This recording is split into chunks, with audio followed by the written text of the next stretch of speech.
Hello, everyone, and welcome to this episode of Ignition Time. More and more Republican states, much greater numbers of Republican states, more officials all across the country are now deciding to end the $300 a week federal unemployment booster and other federal unemployment benefits, including the PUA program. Folks, this is unbelievable news. Welcome to this episode of Ignition Time. My name is Dr. Nitin Chhoda. This right here is a little bit of information about me. You'll learn more about who I am, what my journey has been like, and why you should listen to me. This channel, the Ignition Time channel, is designed to educate you about the latest news pertaining to the country, the economy, as well as our money. Let's just jump right in. Let's start with this headline on your screen from CNN. More Republican states drop federal pandemic unemployment benefits. This is incredible. This is a trend that originally started in Montana and is now sweeping other states like South Carolina, Nebraska, North Dakota, and Arizona. This is now starting to happen slowly, step by step, in states across the country. I'll quote directly from the article. As always, you'll get a link to the article in the description section below. 7 more Republican governors are joining their peers in terminating federal unemployment benefits early, citing workforce shortages, labor shortages in their states.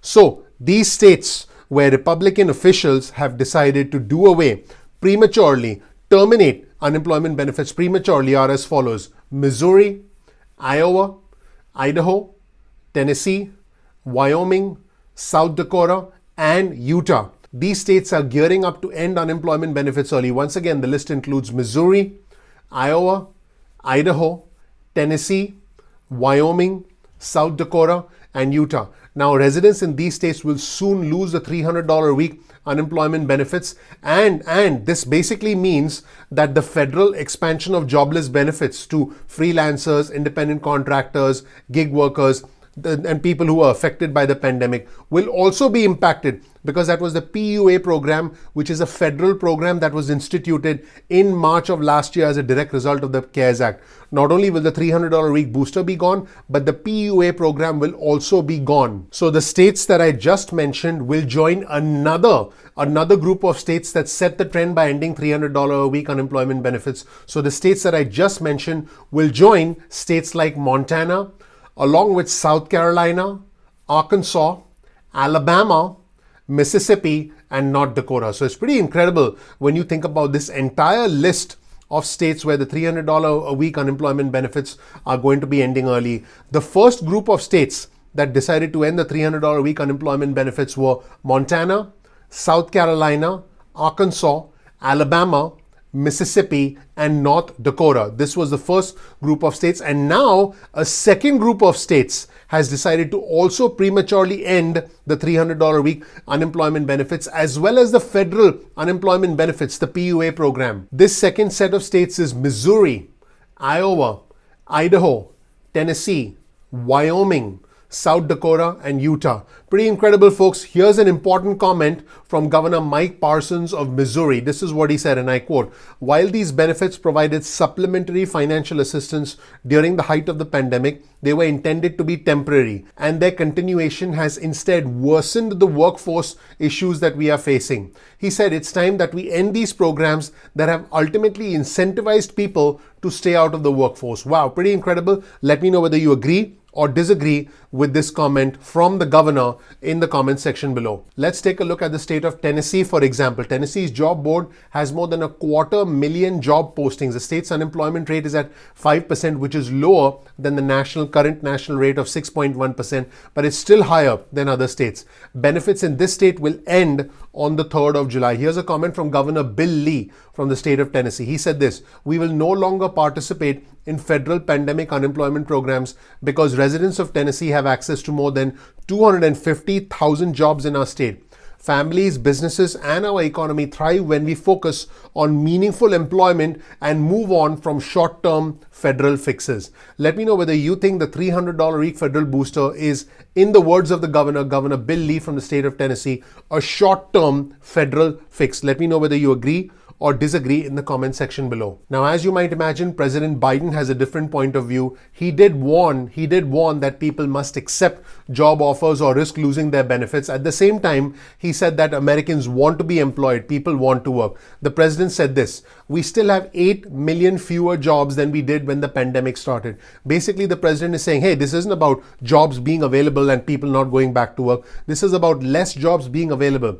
What happens to businesses that were shut down completely? What happens when businesses decided to downsize and eliminate some jobs? Folks, these are things that no lawmaker, no senator, no congressman, congresswoman is talking about. So the president said, we still have 8 million fewer jobs than we did when the pandemic started. And for many of those folks, unemployment benefits are a lifeline. Do you agree or disagree with the president's comments that for the 8 million individuals who have essentially lost their jobs permanently, because their employer shut down, because their employer basically eliminated their position, because of other factors? What do you think? For these individuals, are unemployment benefits a lifeline? And should unemployment benefits continue past Labor Day, which is the federal mandate of the $1.9 trillion American Rescue Plan that was passed in March? Let me know what you think in the comment section below. Now, here's a very interesting comment from Gregory Darko, who's the chief economist at Oxford Economics. He said the state's decisions will force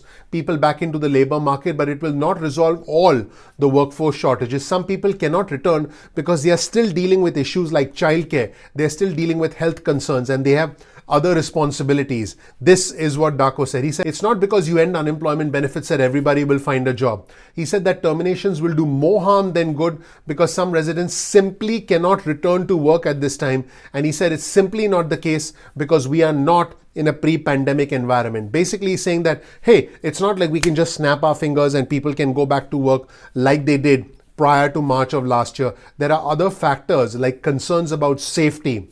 There are concerns about childcare, and there are other parameters that will prevent an individual from being able to go back to work even if their job is available.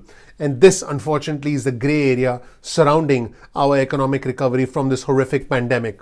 There's another headline of an article, this time from Fox Business. These states are ending boosted unemployment benefits amid hiring concerns. And by the way, I already provided you with a list of those states. Ending the unemployment benefit will bring Americans back to work, according to Republican officials. Here's a tweet from the Mississippi Governor Tate Reeves. He said, it has become clear to me that we cannot have a full economic recovery until we get the thousands of available jobs in our state filled. And he outlines that the purpose of unemployment benefits is to temporarily assist residents in his state of Mississippi who are unemployed through no fault of their own. And he said, after many conversations over the last several weeks with small business owners in Mississippi and their employees, it has become clear that the PUA program, which is a federal program that was instituted by the CARES Act last March, and other like programs passed by Congress, may have been necessary in May of last year, but are no longer necessary in May of this year. Therefore, I have informed the Department of Employment Security to direct the Biden administration that Mississippi will be opting out of the federal unemployment benefits as early as federal law allows, which is the 12th of June. So federal law allows states to opt out of the federal unemployment benefits on the 12th of June. He said, this is important. It has become clear to me that we cannot have a full economic recovery until we get the thousands of available jobs in our states filled. I have also directed MDES to prioritize pre-pandemic enforcement of all eligibility requirements for any individual to receive unemployment benefits under state law. Mississippi is open for business. Basically saying that we are going to go back to the unemployment system that existed prior to the pandemic. We are going to make things tighter, and we are not going to allow someone to collect unemployment benefits unless they are actively looking for a job and they have not been offered a suitable position. In short, you need to be actively looking for a job, and if you're offered a suitable position, you need to take it. This is not just from the Mississippi governor and many Republican governors, but this directly comes from the President of the United States. In fact, let's take a look at this clip of the President of the United States, where the President basically says, hey, if you're offered a suitable job, you need to take that job. And if you don't take that job, you will not continue getting unemployment benefits. Let's roll the tape and hear from the President of the United States. We're going to make it clear that anyone collecting unemployment who is offered a suitable job must take the job or lose their unemployment benefits.